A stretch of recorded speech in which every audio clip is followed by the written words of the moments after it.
Elara the space elf from the Other Kingdom. She was supposed to be the rightful ruler of her elven land, but things ended up differently because of her crude personality. Though, this mischievous elf gal is gonna go through the process. How can we make Elara into a D&D character? I believe we can all agree that she's an elf, right? More importantly, which elf in D&D would suit her best? I'd say most likely a branch of the High Elves, or perhaps Star Elf, which I think would fit her perfectly.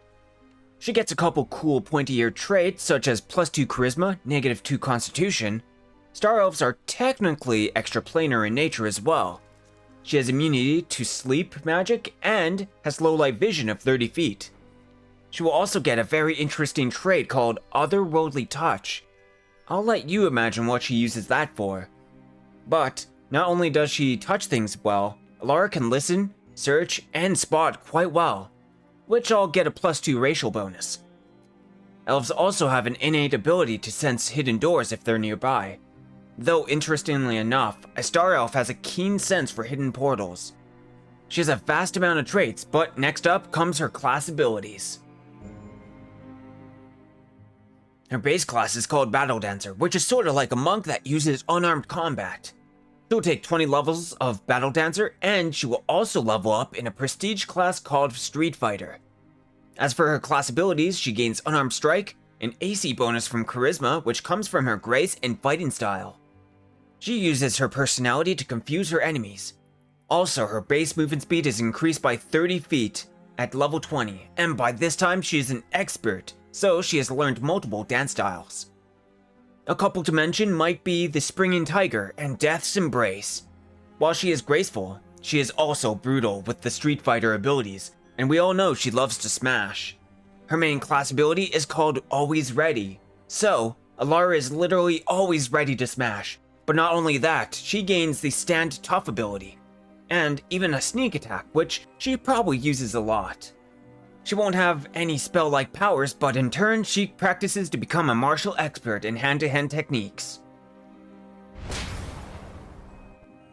Elara gets a couple skills in tumbling, climbing, and jumping in the physical department, while skills like Sleight of Hand and Escape Artist can be used in tight situations. And she gets a measly search skill. All in all, she has 212 skill points to spend. Skills aren't the only thing this elven hottie gets from leveling. She will acquire skill tricks, which can be used to her advantage. Manipulation skills, she gains the Healing Hands ability to relieve people, and Clever Improviser to come up with ideas on the fly. She has interaction skill tricks called Timely Misdirection and Never Outnumbered. She's able to fake out enemies, and even when there's too many of them, she never feels like she can't take them all. With 25 levels, she gains 9 feats and 2 of them being epic. Starting with Improved Diversion, she can create the best misdirections possible. Combat Expertise for defensive fighting, and with Power Attack and Leap Attack, she's gonna be able to do epic up smash abilities and send her foes flying. The next two are called Sweet Talker and Sure Hand, which are feats that allow us to take the skill tricks that we went over already. She will be able to use the improved Feint ability to increase her trickery skills. Her two epic feats are Weapon Focus Hands and Sense Weakness. She's an expert at penetrating the defenses of her most terrifying baddies. And with her equipment, she will be a badass to be remembered. Starting with her shirt slot is a Vest of Resistance +5 to increase her saves. A Ring of Protection +5 to increase her AC so she doesn't get hit. She also has the Fanged Ring that increases the damage output of her hand-to-hand attacks. An Amulet of Natural Armor to have some thick skin. And might as well give her the Cloak of Elvenkind. The next items will help her strengthen combat abilities. They are Gloves of the Titan's Grip, Belt of the Champion, Bracers of Wind, and Boots of Big Stepping. The boots are neat because she's going to be able to get close and personal quickly by activating the item to cast Dimension Door and teleport somewhere close. With a point buy of 25, she starts with 14 Strength and Dexterity, 10 Constitution and Intelligence, 9 Wisdom, and 16 Charisma.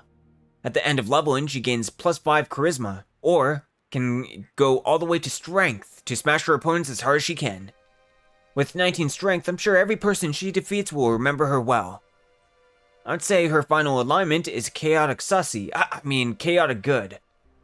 Her base saves are 11 fortitude, 15 reflex, and 8 willpower. But all of these will be boosted by her equipment by +5. Her base attack bonus is a massive 25, which helps her make 4 attacks per round, plus her Battle Dancer abilities, which add more.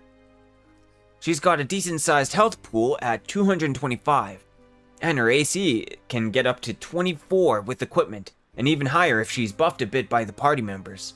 With all this said, Elara is a princess not to be messed with, and if you do end up fighting her, she's gonna make sure to smash you on a weekly basis. What did you guys think? And would you have done anything differently? If so, comment below. If you liked what you've seen and want to see more, make sure to hit that like and subscribe button. And we'll see you guys in the next episode of VTubers into D&D characters.